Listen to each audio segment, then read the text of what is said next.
A bathroom renovation can set you back tens of thousands of dollars. But at West End Salvage, we found that just switching out a standard bathroom vanity for something upcycled is all you need to do to create a space with tons of character. If you're thinking about replacing your vanity, the first thing you need to do is get your hands on a sink, either salvaged or new.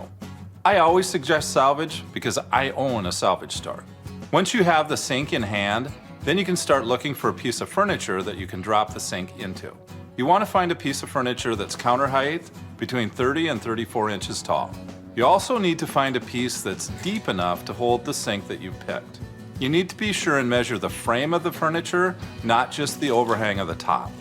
If you don't have a big enough base, your sink won't fit. If you take one thing away from this to save yourself a lot of time and heartache, get a piece that has doors, not drawers. You're going to be cutting into this piece and running plumbing through it, so the fewer moving parts you have in the way, the easier it's going to be. But if you're a glutton for punishment and choose a piece with drawers, your sink is going to impede at least the top drawer. But you have 4 options. Yeah, we're going to cut the back of the drawer off. The first and easiest option is to cut the drawer off and nail the face back on, and you're done. The second is to purchase some hinges and create a fold-down drop front for easy access. The third option is to cut the drawer in half so it isn't as deep. But if you need the storage, you can always notch around the plumbing, and depending on the plumbing, you might have to make modifications to the lower drawers as well. Before you drop the sink in, you're going to want to waterproof your new piece.